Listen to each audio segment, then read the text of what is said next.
சகோதரர்களை பெரியார்களே, இன்னைக்கு நிறைய கம்ப்ளைண்ட் இதுதான், வறுமை வறுமை வறுமை, பரக்கத் கிடையாது. இந்த பரக்கத் இல்லாமல் போவதற்கு, வறுமை ஏற்படுவதற்குரிய காரியங்கள்ல காரணங்கள்ல உலமாக்கள் சொல்றாங்க ஒன்று என்னது, மனிதன் சம்பாதிப்பதற்காக முயற்சி செய்வதில் பயப்படுறது. நான் இந்த வியாபாரத்தை செஞ்சா எனக்கு சரி வருமோ சரி வராதோ தெரியா, என்கிட்ட ஈக்கிறதும் பெயிட்டுமோ தெரியா. இன்னைக்கு நான் எல்லாம் யோசிக்கிறேன், 10 ரூபா போட்டா 100 ரூபா கிடைக்கும், வீட்டுல இருந்து சம்பாதிக்கும். இதுதான் நாங்க எல்லாமே நினைக்கிறோம். 10 ரூபா போட்டா 100 ரூபா கிடைக்கணும், எனக்கு வீட்டுல இருந்து நிம்மதியா சம்பாதிக்கணும், வீட்டுல இருந்து நிம்மதியா சம்பாதிக்கணும். இதுதான் எங்களுக்கு தேவை. அன்பின் சகோதரர்களே பெரியார்களே, கொஞ்சமாக இருந்தாலும் நாம எதை போடுகின்றோமோ அதன் மூலமாக அல்லாஹ் தஆலா என்ன செய்வான், அதை பல மடங்காக்கி நமக்கு தருவான். உலக உதாரணம் சொல்றத, இன்னைக்கு நாம வியாபாரம் பண்றதுக்கோ அல்லது வேற ஏதாவது தொழில் செய்யறதுக்கோ பயப்படுறோம். இதுவும் வறுமையை ஏற்படுத்துவதற்குரிய காரணங்கள் உண்டு. பயப்படக்கூடாது. வியாபாரம் ஹலாலான முறையிலா, ஹலாலான வியாபாரம் தான் ஆரம்பிக்க வேண்டும். ஏன்னா இன்னைக்கு பல மனிதர்கள், ஆராய்ச்சியாளர்கள் கூறக்கூடிய விஷயம் என்னது, உள்ளத்தினுடைய விடயங்களை ஆராய்ச்சி செய்யக்கூடியவர்கள் கூறக்கூடிய விஷயம் இல்லை, ஒரு மனிதன் உருவாகுவது இது, உருவாகுவது ஜீரோல இருந்து தான். நாம என் வாப்பாட சொத்தை உட்கார்ந்து சாப்பிட்டு முடிக்கிறேன், என் வாப்பா எப்படி இருந்தாரு கொஞ்சம் யோசிச்சு பாருங்க.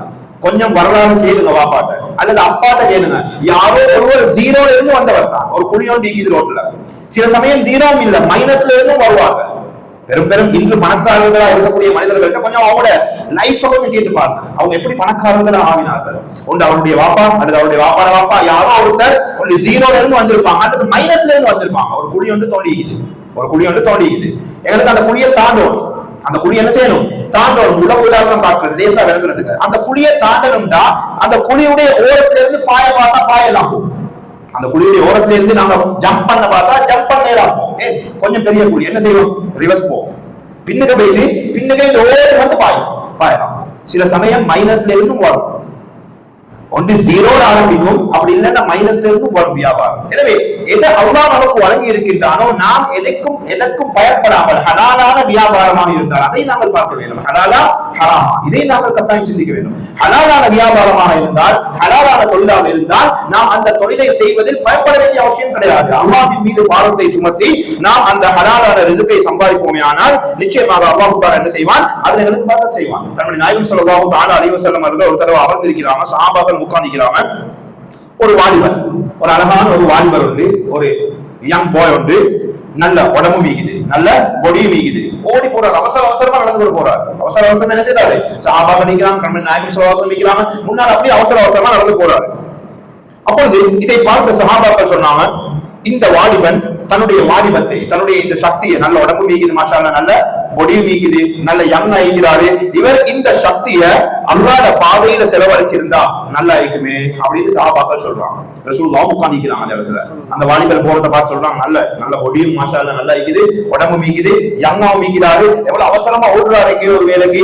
இந்த அவசரத்தை, இந்த பொடியை, இந்த சக்தியை அல்லாஹ்வுடைய பாதையில செலவழிச்சிருந்தா நல்லா இருக்கும் தானே அப்படின்னு சஹாபாக்கள் கூறக்கூடிய நேரத்துல நம்முடைய நாயகம் ஸல்லல்லாஹு அலைஹி வஸல்லம் அவர்கள் அந்த சஹாபாக்களை பார்த்து சொன்னாங்க, இந்த மனிதன், இந்த ஓடக்கூடிய இந்த மனிதர், இந்த நல்ல உடம்போடு ஆஃபியத்தோடு ஆரோக்கியத்தோடு அவசரமா போறாரு, இந்த போகக்கூடிய மனிதர் தன்னுடைய குழந்தைகளுக்கு சம்பாதிப்பதற்காக போறாரு இருந்தால் ஃபஹுஃபி சபீலில்லாஹ், அல்லாஹ்வுடைய பாதையில் தான் அவர் போறாரு. இவர் போற அவசரம், இவர் போற ஸ்பீட், இவர் போறாரு, இது போகக்கூடிய தன்னுடைய குழந்தைகளுக்கு ஹலாலான ரிஸ்கை சம்பாதிப்பதற்கு போறாரா இருந்தால் அவர் அல்லாஹ்வுடைய பாதையில் இருக்கிறாரு. அல்லது தன்னுடைய வயதான பெற்றோர்களுக்கு சம்பாதித்து கொடுக்கிறதுக்கு போறாரா இருந்தால் அதுவும் அவர் அல்லாஹ்வுடைய பாதையில் தான் இருக்கிறாரு. அல்லது தான் இன்னொருத்தரிடம் கையேந்தாமல் தானே சுயமாக சம்பாதிக்க வேண்டும் என்ற ஆசையில் ஓடுறாரா, அதுவும் அல்லாஹ்வுடைய பாதையில் தான் போறாரு. இது எல்லாம் அல்லாஹ்வுடைய பாதை தான்.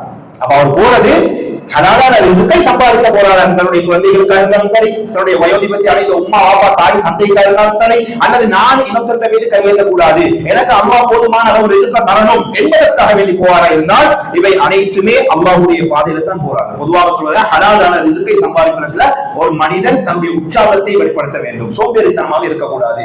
இன்னைக்கு சோம்பேறித்தனம் மனசு வந்தா வியாபாரத்துக்கு போறது, மனசு வந்தா போறது இல்ல. ஒரு வியாபாரத்தை 20,000 ரூபாய் 25,000 ரூபாய் லாபம் கிடைச்சிருச்சு, 2 நாள் வீட்டுல இருக்கிறது, இது ஒரு ஆணுக்கானது இல்ல. இது ஒரு ஆணுக்கானது இல்ல. தவக்குல் அல்லாஹ்வுடைய மேல, அந்த தவக்குலுடைய அஸ்பாபுகள் இருக்குது.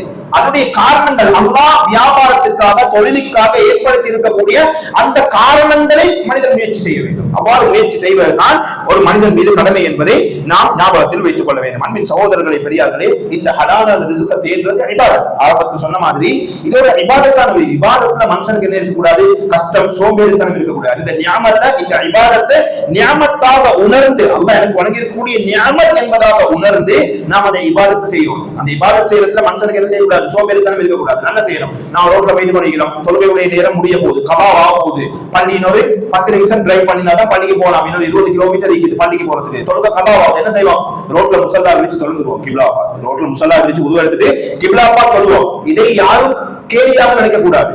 ரோட்ல தொழுகை இல்ல, இபாதத்தின் மீது இருக்கக்கூடிய இன்பம், அது இபாதத்தின் மீது இருக்கக்கூடிய இன்பம். இப்படித்தான் செய்யும். கவாவாக்க முடியாத தொழுகைய இது உதாரணத்தை காரணத்துக்கு இதுதான் மார்க்க சட்டமும். கவாவாக போகுதா உடனே நாங்க ரோட்ல வாங்குறது நிப்பாட்டியாச்சு ஒரு ஓரத்துல நின்று தொழுதாச்சு. அதுக்காக ஆட்கள் வாழ போற ரோட்ல நாங்க நின்று முசல்லா பிடிச்சு கொண்டு தொடர்ந்து மக்கள் கேவலமாக முஸ்லிம்களை பேசக்கூடிய அளவுக்கு நடந்து கொள்ளக்கூடாது. ஒரு ஓரத்தை பிடிச்சமா, ஒரு மரத்தை கீழ மூலமா, கிப்லாவை பார்த்தமா, தண்ணிக்கு தான் தண்ணியும் இல்லையா, தண்ணியை தேடி பார்த்தோம் இல்லையா, கதாவது தாய்மம் செய்ய தொழுது போடுவோம்.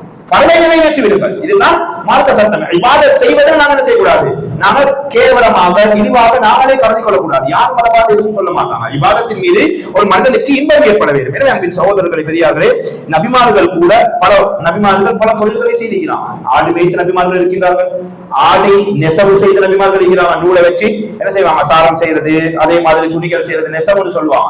இதுல நெசவு செய்யக்கூடிய நபிமார்கள் இருந்தாங்க. அதே மாதிரி டைலரிங் செஞ்ச நபிமார்கள் இருக்கின்றார்கள். முதலாவது நெசவு செய்தவர்கள் யார், ஆடை. அதில் செய்த ஆதம் அலைஹிஸ்ஸலாம் அவர்கள். ஆதம் அலைஹிஸ்ஸலாம் செஞ்ச தொழில் என்ன, நெசவு தொழில், ஆடை தொழில், ஆடை நெசவு செய்வது. எனவே அன்பின் சகோதரர்களை, பெரியார்கள், இப்படி பல நபிமார்கள் பல தொழில்களை செய்திருக்கிறாங்க. அதில் நூஹ் அலைஹிஸ்ஸலாம் அவர்கள் கார்பெண்டரா எழுதிக்கிறாங்க. என்ன செய்யலாம், கார்பெண்டரா எழுதிக்கிறாங்க. அதே மாதிரி பல நபிமார்கள் கண்ணன் நாயகம் ஸல்லல்லாஹு அலைஹி வஸல்லம் எந்த வேலையும் செய்ததாக இல்லாட்டியும் அவர்களும் ஆடு மேய்த்துள்ளார்கள். கதீஜா நாயகியோடு தொழிலுக்காக